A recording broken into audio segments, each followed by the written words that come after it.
जय श्री राम दोस्तों। आज सेट नंबर 5 लेकर आपके बीच आए हैं। बीएसएससी इंटर स्तरीय लेवल का सेट नंबर 5 का पूरा एक्सप्लेनेशन के साथ आपके बीच हमारा चैनल देहाती टीचर जीके जीएस के साथ हम अब आपके बीच सेट नंबर 5 लाए हैं, जिसका पहला क्वेश्चन है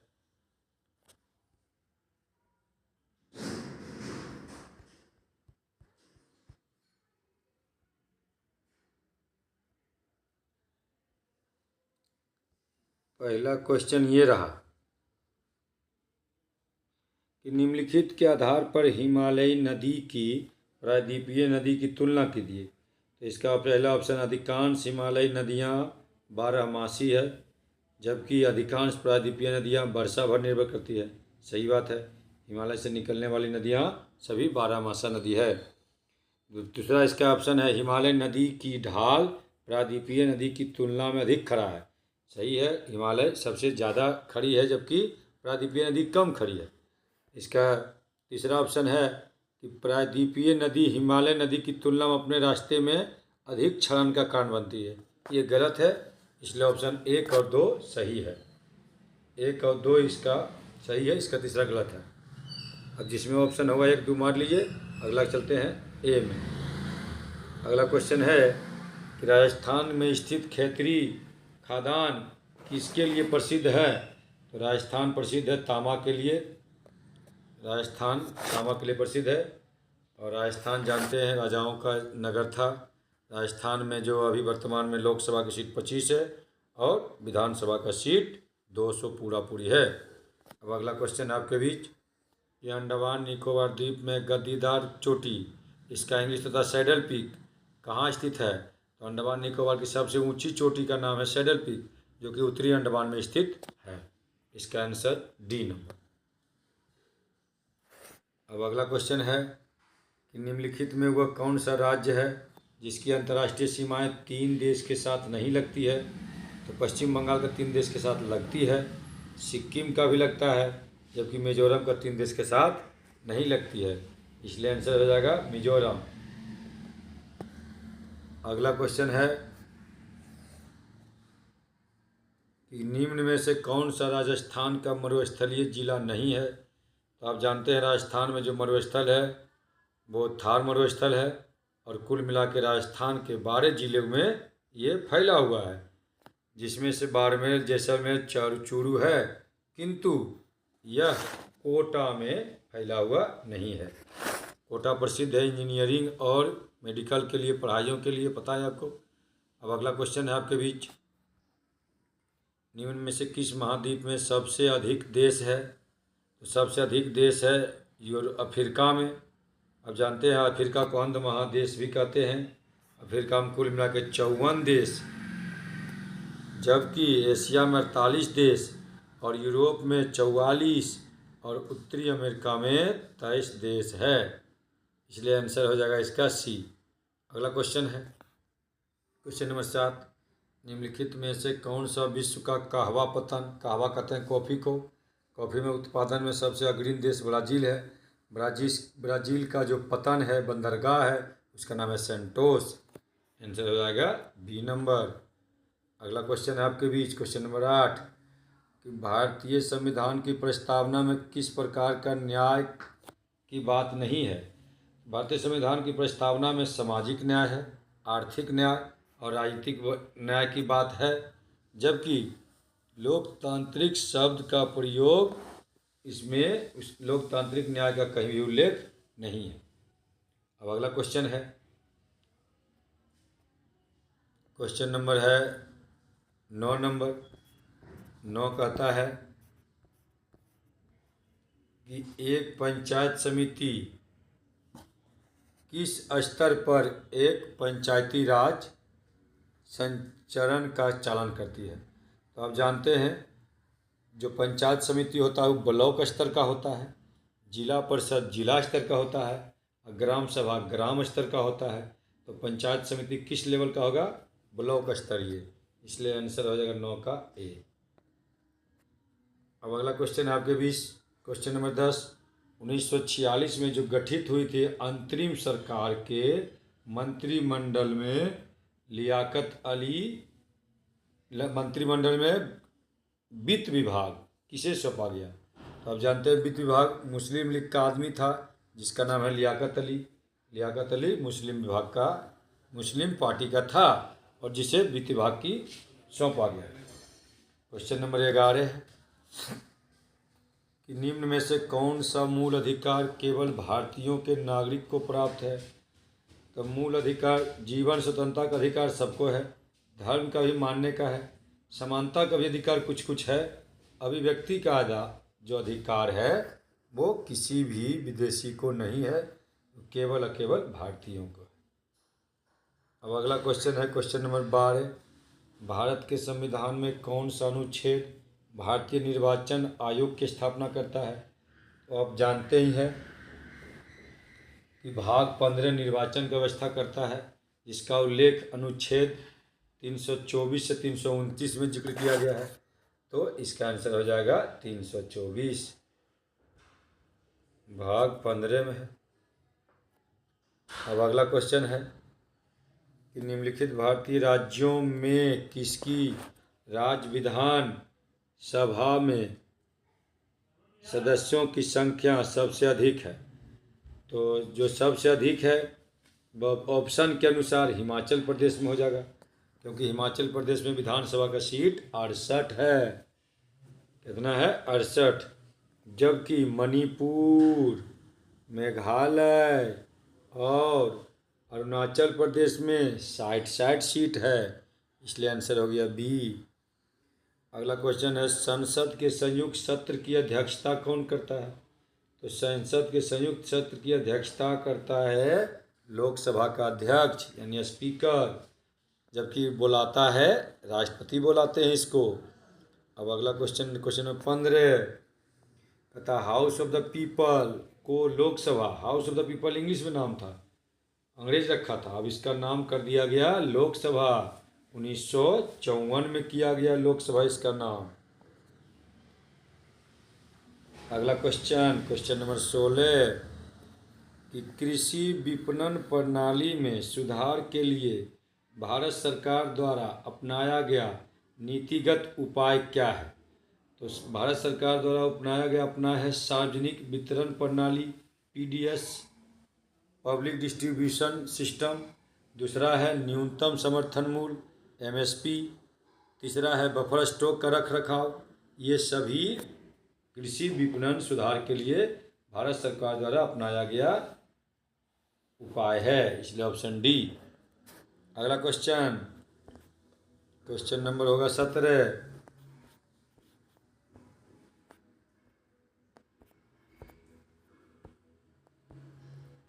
क्वेश्चन नंबर 17 कहता है कि सूची का मिलान करें।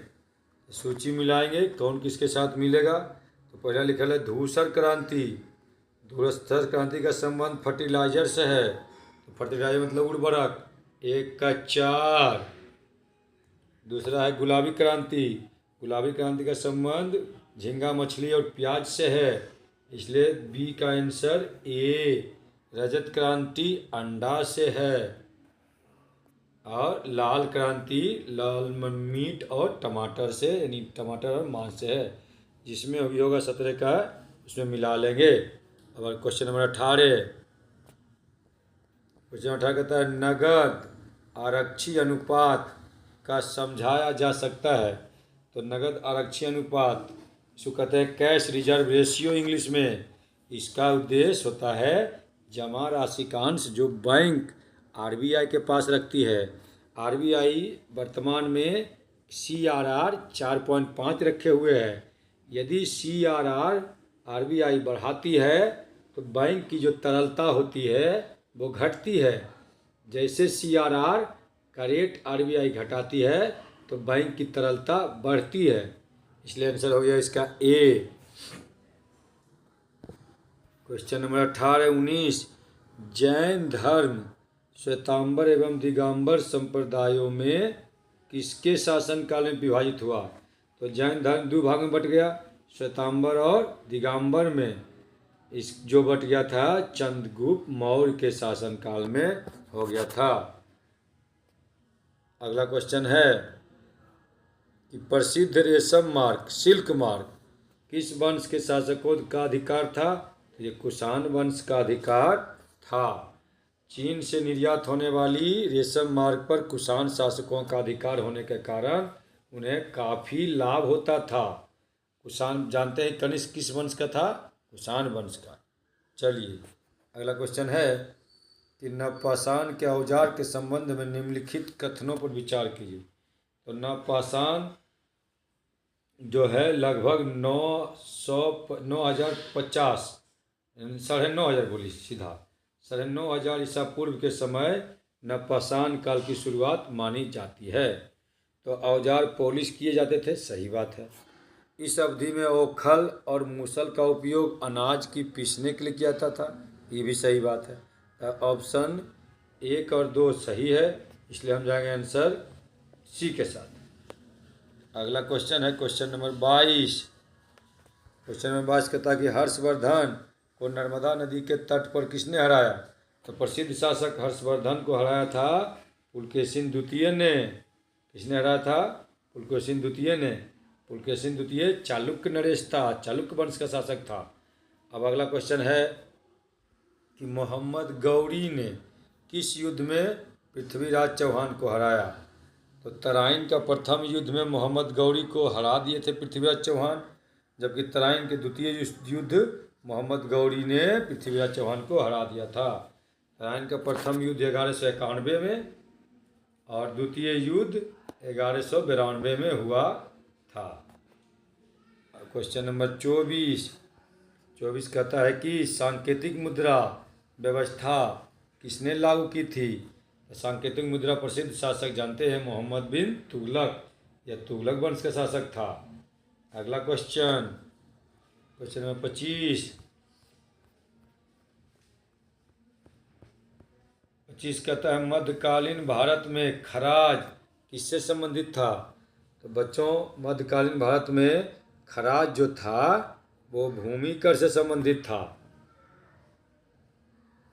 और जो मध्यकाल में गैर मुस्लिम से लिया जाने वाला भूमि कर को खराज कहा जाता था, और मुस्लिम से लिए जाने वाले भू राजस्व को उस्र कहते थे। जो मुसलमान देता था कर टैक्स अपने ज़मीन पर राजा को, उसको उस्र कहते थे, जबकि गैर मुस्लिम से अगर भूमि कर लिया तो उसे खराज कहते थे। जकात मुस्लिम से लिया जाने वाला धार्मिक कर कहलाता था, और जकात जो था संपत्ति का 40वां भाग होता है। अब क्वेश्चन नंबर 26 किसने कहा था कि 1857 की घटना का प्रारंभ धर्म के संघर्ष के रूप में हुआ और उस घटना के अंत स्वतंत्रता के रूप में हुआ? यह कहने वाले थे डॉक्टर S.N. सेन। 1857 क्रांति के समय भारत का जो वायसराय था लॉर्ड कैनिंग था। लॉर्ड कैनिंग था 1857 के गदर के समय। अगला क्वेश्चन नंबर 27 1919 में खिलाफत समिति की गठन कहाँ किया गया था?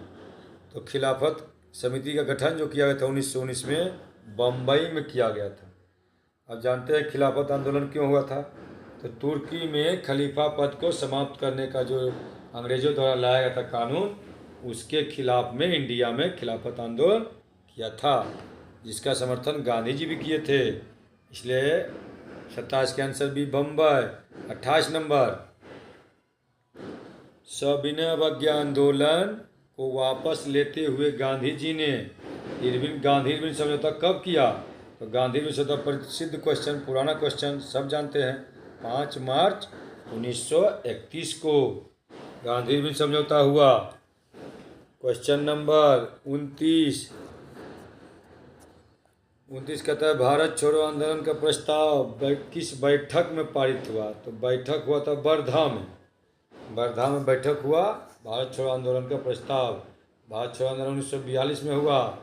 भारत छोड़ो आंदोलन के समय भारत का जो था वायसराय लॉर्ड लिनलिथगो था। कौन था? Lord Linlithgow.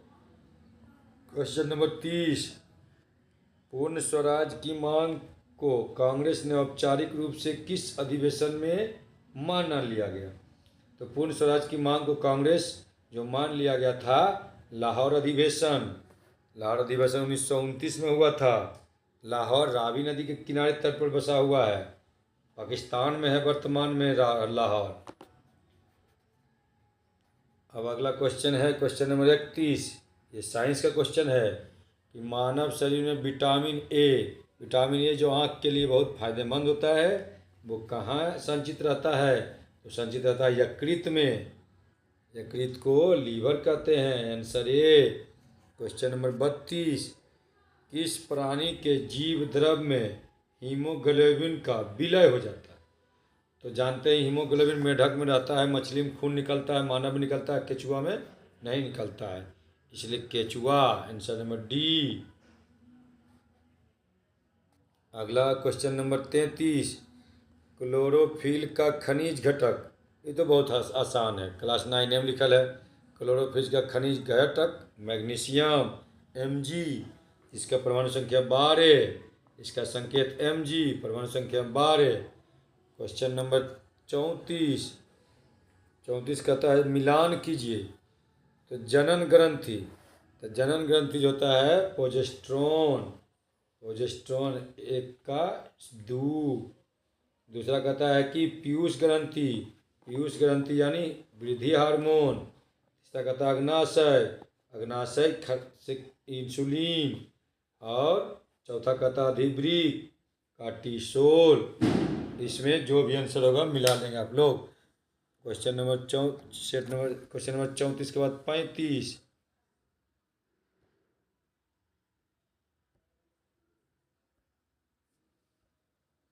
कहता है कि इनमें से कौन सा पौधा नाइट्रोजन स्थिरीकरण में सहायक नहीं है?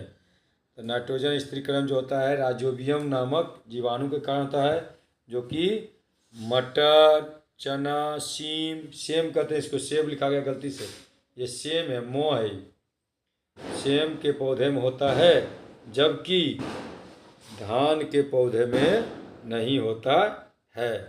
सभी दलहनी पौधे में होता है। चना, मटर, सेम, अरहर आदि के पौधों में गांठ होता है।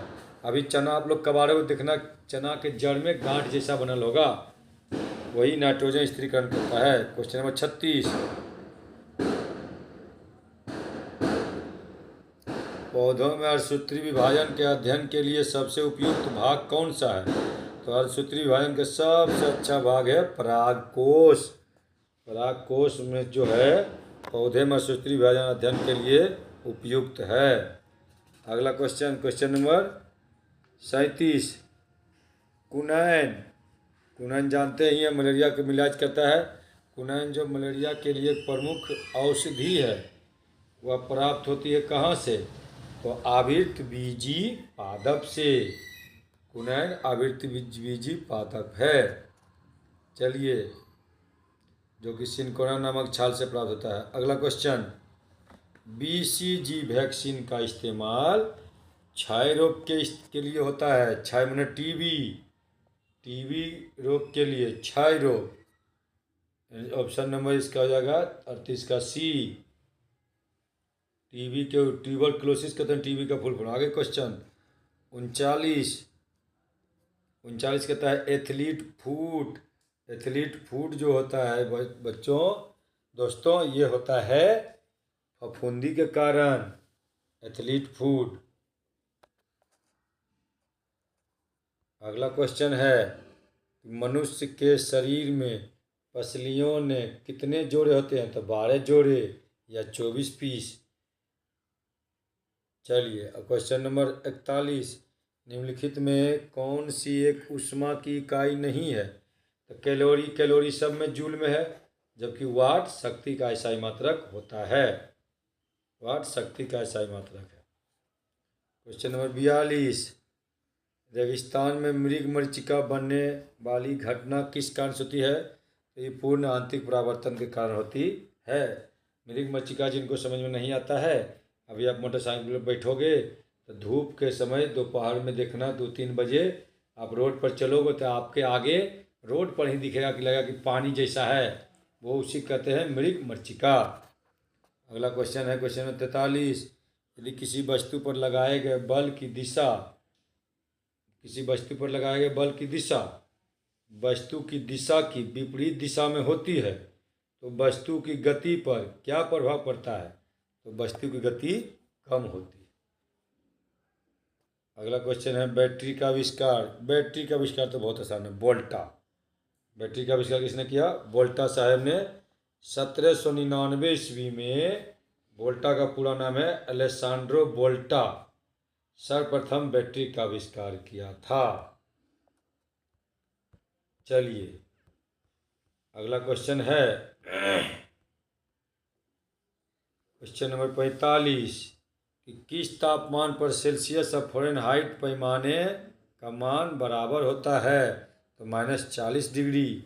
आप उस फॉर्मूला में रख लेना 9c/5 + 32 = F। C की जगह पर रख लेना आप -40 डिग्री। आपको F का भी मान -40 डिग्री आ जाए। क्वेश्चन नंबर 46 लेंस की क्षमता। बहुत आसान, डायोप्टर, क्लास 10 में लिखा हुआ साफ साफ। क्वेश्चन नंबर 47 लोलक की कालावधि। लोलक की कालावधि निर्भर करती किस पर? तो लोलक की लंबाई पर। लोलक पेंडुलम का हिंदी होता है। 47 का बी। क्वेश्चन नंबर 48 कहता है रमन प्रभाव का प्रकाश की उन किरणों से संबंध है जो आर पार जाती है। तो आर पार जाएगी किस में? सभी पारदर्शी माध्यम से। आंसर हो जाएगा इसका सभी पारदर्शी माध्यम से। क्वेश्चन नंबर 49 चांदी की वस्तुएं अधिक समय तक खुले में रहने पर डैश बनने का कारण काली हो जाती है। तो हाइड्रोजन AgS के कारण जो होता है चांदी का रंग काला हो जाता है। अगला क्वेश्चन है, ऐसे 1 मिनट में आपको कुछ बता दूं, इसमें 1-2 ऑप्शन जो बार बार परीक्षा में पूछा जाता है दोस्तों। कहता है silver chloride AgCl। Silver chloride का जो फॉर्मूला होता है AgCl, इसे हॉर्न सिल्वर कहते हैं। जबकि सिल्वर नाइट्रेट AgNO3 ये चुनाव के दौरान जो हाथों पर स्याही लगाई जाती है उसको कहते हैं सिल्वर नाइट्रेट। एक तीसरा है सिल्वर ब्रोमाइड AgBr, ये फोटोग्राफिक में प्रयोग होता है सिल्वर ब्रोमाइड। एक होता है सिल्वर आयोडाइड AgI, जो कि कृत्रिम वर्षा कराने के लिए किया जाता है। हाल ही में दुबई में जो कराया गया था कृत्रिम वर्षा, जिससे बाढ़ की स्थिति पैदा हो गई थी। क्वेश्चन नंबर 50 निम्नलिखित में से भारी मशीनों प्रयोग किए जाने वाला स्नेहक कहता है ग्रेफाइट का उपयोग। क्वेश्चन नंबर 51 निम्नलिखित में कौन सा अदिश राशि है? तो त्वरण में भी वो आया, बल में भी वो आया, वेग में भी वो आया। ये तीनों सदिश राशि है, इसलिए दाब इसका अल्टर है। दाब क्या है? अदिश राशि है।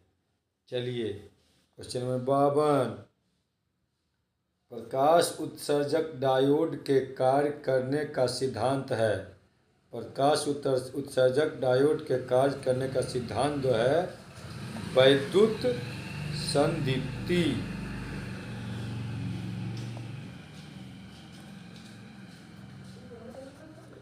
क्वेश्चन नंबर 52 विद्युत चुंबकीय तरंगों का वेग होता है। ये तो बहुत आसान है, ये होता है 3 × 10⁸ मीटर प्रति सेकेंड। 54 दो उत्तरोत्तर श्रृंग सक्सेसिव क्रेट्स अथवा दो उत्तरोत्तर गर्त सक्सेसिव ट्रॉप के बीच की दूरी को क्या कहते हैं? तरंग दैर्घ्य वेवलेंथ कहते हैं। क्वेश्चन नंबर 55 कहता निम्न में से कौन सा ग्रीन हाउस गैस का उदाहरण नहीं है? तो ग्रीन हाउस गैस होता है जलवाष्प के कारण, कार्बन डाइऑक्साइड कारण, मीथेन कारण, नाइट्रस ऑक्साइड कारण, हाइड्रोफ्लोरोकार्बन कारण, जबकि सल्फर डाइऑक्साइड के कारण ग्रीन हाउस नहीं होता। क्वेश्चन नंबर 56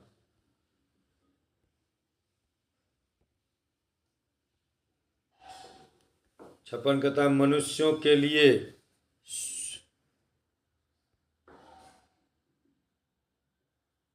मनुष्यों के लिए शोर की सह सीमा करीब होती है। तो शोर की सह सीमा जो होती है लगभग 85 डेसिबल। क्वेश्चन नंबर 57, निम्नलिखित में से कौन सा कार्बोहाइड्रेट जंतुओं में ऊर्जा का भंडार माना जाता है? तो जंतुओं में ऊर्जा का भंडार कार्बोहाइड्रेट ग्लाइकोजन के रूप में होता है। क्वेश्चन नंबर 58, क्वेश्चन 58 कहता है कि एक घर में 100 वाट क्षमता वाले 5 बल्ब लगातार 20 घंटे तक जलाए जाए तो संपूर्ण विद्युत खर्च, तो 100 वाट को 5 से गुना कर देंगे और उसको 20 से गुना कर देंगे और 1000 से भागा दे देंगे, तो कुल मिला कर आ जाएगा 10 यूनिट। सब गुना करके 1000 से भागा देने पर 1 यूनिट निकलता है, जितना यूनिट निकलेगा 10 यूनिट आंसर। 59 नंबर, कलपक्कम जो तमिलनाडु में है परमाणु रिएक्टर है, कहता है कि कलपक्कम के फास्ट ब्रीडर टेस्ट रिएक्टर में प्रयुक्त ईंधन, तो कलपक्कम जो प्रयुक्त ईंधन है वो है प्लूटोनियम। आंसर आ जाएगा 59 का सी। 60 नंबर, निम्नलिखित में से कौन सा सही सुमेलित नहीं है? तो सही सुमेलित नहीं है, अंतरिक्ष अनुप्रयोग केंद्र अहमदाबाद सही है, राष्ट्रीय दूर संवेदन केंद्र हैदराबाद सही है, भारतीय अंतरिक्ष अनुसंधान संगठन उपकरण केंद्र श्रीहरिकोटा लिखा, जबकि ये बेंगलुरु में है, इसलिए आंसर सी। डी लिखा हुआ विक्रम साराभाई अंतरिक्ष के अंतरिक्ष तो भी सही है, तो 60 का आंसर सी। निम्न में से कौन जल के साथ बिल्कुल अभिक्रिया नहीं करता है? तो शीशा जो है जल के साथ अभिक्रिया नहीं करता है। दोस्तों आप लोग अगर सेट देखते हो तो आप लोग आराम से क्वेश्चन को पॉज करके वीडियो को रोक के पहले पढ़ लीजिए, उसके बाद उसका आंसर मार के उसके बाद आंसर सुनिए तो आपको ज़्यादा फायदा होगा। इसलिए क्वेश्चन नंबर 62 कहता है स्वर्णकारों, स्वर्णकार कहते हैं सोनार जाति के लोग जो सोना का काम करते हैं, जो सोना का आभूषण बनाते हैं। स्वर्णकारों द्वारा प्रयोग में आने वाला एक्वा रेजिया निम्नलिखित में को मिलाकर बनाया जाता है। एक्वा रेडिया बनाया जाता है नाइट्रिक अम्ल HNO3 और HCl हाइड्रोक्लोरिक मिलाकर बनाया जाता है। Answer B. अगला क्वेश्चन है फोटोग्राफिक में कौन सा अम्ल का प्रयोग किया जाता है? अगर आप मेरा पिछला देखे होंगे सेट नंबर 2 में क्वेश्चन था यह कि फोटोग्राफिक में ऑक्जेलिक अम्ल का प्रयोग किया जाता है और टमाटर में पाया जाता है ऑक्जेलिक अम्ल। क्वेश्चन नंबर 64, निम्न में से किसका उपयोग यूरिया उर्वरक के उत्पादन में किया जाता है? तो यूरिया उर्वरक के रूप में उत्पादन किया जाता है carbon dioxide, carbon dioxide. Question number 65 है कि जल का वाष्प में परिवर्तन, तो जल का वाष्प में परिवर्तन कैसा परिवर्तन? वाष्प होगा फिर पानी बन जाएगा, तो जो पुनः प्राप्त हो जाए उसे भौतिक परिवर्तन कहते हैं, इसलिए 65 का आंसर बी। क्वेश्चन नंबर 66, निम्नलिखित में कौन सा संगठन वैश्विक आतंकवाद के लिए है? तो वैश्विक आतंकवाद के लिए जो है वो है IEP, institute for economic and peace. ये जो है आतंकवाद को रोकने के लिए ये सूचकांक जारी करता है कि कहाँ किस देश में आतंकवाद कितना है। और आतंकवाद तो समाज का दुश्मन है, आतंकवाद जो है पूरे समाज का दुश्मन है, इसलिए आतंकवाद पर रोक होना बहुत जरूरी है। अगला क्वेश्चन है क्वेश्चन नंबर 67,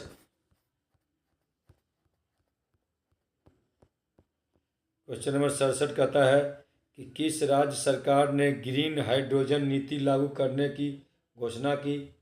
तो ग्रीन हाइड्रोजन लागू करने की घोषणा की वो है सरकार उत्तर प्रदेश। उत्तर प्रदेश को जानते ही हैं। कहता है ग्लोबल वार्मिंग जो हो रहा है और जलवायु परिवर्तन को खतरा के चलते देखते हुए उत्तर प्रदेश के मुख्यमंत्री जो है योगी आदित्यनाथ ने स्वच्छ और हरित ऊर्जा उत्पादन स्रोत को बढ़ावा दिया। इसके लिए ग्रीन हाइड्रोजन नीति लागू की घोषणा की। उत्तर प्रदेश में विधानसभा का सीट 403, सबसे ज़्यादा विधानसभा सीट कहाँ? उत्तर प्रदेश में। लोकसभा की सीट 80, लोकसभा की सीट 80, और जबकि राज्यसभा का सीट 31 है। Question number 67, answer Uttar Pradesh के बाद चलेंगे 68 क्वेश्चन नंबर। भारतीय स्टेट बैंक, क्वेश्चन पहले सेट में है मेरा, आपको पहले सेट में पढ़ा है कि सबसे विश्वसनीय बैंक SBI, तो सबसे विश्वसनीय खिलाड़ी MS धोनी, तो SBI के ब्रांड एम्बेसडर महेंद्र बाहुबली धोनी। अगला क्वेश्चन है कि त्रिपुरा का राज्यपाल किसे नियुक्त किया गया है। तो राज्यपाल बदलते रहते हैं, वर्तमान में बुक के अनुसार है नल्लू इंद्र सेना रेड्डी, नल्लू इंद्र सेना रेड्डी, आप इसको देख लेंगे। क्वेश्चन नंबर 68, रक्षा मंत्री राजनाथ सिंह ने कहाँ पर भारतीय सैन्य विरासत महोत्सव के पहले संस्करण का उद्घाटन किया। तो रक्षा मंत्री राजनाथ सिंह है वर्तमान में कैबिनेट मंत्री, भारतीय सैन्य विरासत महोत्सव का उद्घाटन किया नई दिल्ली में, इसका पहला संस्करण हुआ। अब अगला क्वेश्चन, क्वेश्चन नंबर 71, भारत ने इजराइल से भारतीयों को वापस लाने के लिए लॉन्च किया, तो ऑपरेशन लॉन्च किया अजय, ऑपरेशन अजय। कौन वहाँ जो फंस जाते, जब कहीं किसी देश में किसी प्रकार का कोई युद्ध होता है या कोई नई नीति लागू करता है जिससे दूसरे देश वाले को खतरा होता है, तो उससे अपने अपने देश के लोगों को मंगाने का एक ऑपरेशन चलाया गया था भारतीयों के लिए इजराइल से, उस ऑपरेशन का नाम था ऑपरेशन अजय। क्वेश्चन नंबर 72, वर्ष 2023 में भारत में बाघों की मृत्यु के मामले में शीर्ष राज्य कौन है। तो सबसे ज़्यादा जो शीर्ष राज्य है वो है महाराष्ट्र। आपको पता है ना, 52 बाघ मर गया था महाराष्ट्र में, जबकि मध्य प्रदेश में 45 बाघ मरा था और उत्तराखंड में 26 बाघ की मृत्यु हुई थी। इसलिए क्वेश्चन नंबर 73, संयुक्त राष्ट्र में भारत के स्थायी प्रतिनिधि किसे नियुक्त किया गया। तो स्थायी प्रतिनिधि संयुक्त राष्ट्र में किया गया वो है, क्या नाम है इनका, अरिंदम बागची। दोस्तों, संयुक्त राष्ट्र संघ विश्व की सबसे बड़ी संस्था है जिसकी स्थापना 24 अक्टूबर 1945 को किया गया था। संयुक्त राष्ट्र संघ का मुख्यालय न्यूयॉर्क में है और इसमें वर्तमान में कुल मिलाकर 193 देश है। भारत इसका अस्थायी सदस्य है। स्थायी सदस्य में 5 देश है, चीन, इंग्लैंड, फ्रांस, रूस और इंग्लैंड के अलावा अमेरिका, 5 देश, अमेरिका, रूस, फ्रांस, चीन और ब्रिटेन, 5 देश है। अगला क्वेश्चन, उपन्यास का नाम है प्रॉफिट सॉन्ग के लेखक किसे बुकर पुरस्कार 2023 से सम्मानित किया गया। तो प्रॉफिट सॉन्ग के लेखक है पॉल हार्डिंग, ये आयरलैंड के लेखक हैं। अगला क्वेश्चन 75वां कहता है वैश्विक शांति सूचकांक 2023 में भारत का स्थान जो था 126वां था, जबकि इस सूचकांक में आइसलैंड शीर्ष स्थान पर था। अब यही हमारा वीडियो समाप्त होता है। अब आपके बीच में आता है तो 76 का आंसर हो जाएगा बी, 76 का आंसर हो जाएगा दोस्तों बी। ये अगला क्वेश्चन 77 का आंसर हो जाएगा हमारा सी। बहुत बहुत धन्यवाद। अगर आपको वीडियो अच्छा लगता है तो इसको रोक करके अच्छे से देखें और अपने परीक्षा की तैयारी को और मजबूत बनाएं और अपने दोस्तों को भी शेयर कर दें और अपनी मेहनत को जारी रखें। दोस्तों, मेहनत में कमी ना करें। आजकल के बच्चे पढ़ने तो निकल जाते हैं घर से, मोबाइल पर अपना टाइम बर्बाद करते हैं, अत्यधिक मोबाइल को रील देखते रहते हैं। एक बार रील देखना शुरू करते हैं तो उनको पता नहीं चलता है, 2-2, 3-3 घंटा, 6-6 घंटा देख के अपना टाइम बर्बाद करते हैं। और मैं आपको एक फैक्ट बात बता रहा हूँ आज, अगर आप रील देखोगे, किसी प्रकार का आए बाएँ टिकटॉक डांस पांस वाला वीडियो देखोगे तो आपको नींद नहीं आएगी, लेकिन पढ़ने वाला चीज़ देखोगे, कोई भी पढ़ने वाला टॉपिक देखोगे तो आपको नींद आ जाता है। इसलिए आप अच्छा दिमाग से सोच के कूल माइंड से देखो कि हमें क्या किस उद्देश्य से आए हैं। अपने उद्देश्य की प्राप्ति के लिए अवश्य रूप से मेहनत जारी रखें। बहुत बहुत धन्यवाद। जय श्री राम। भारत माता की जय।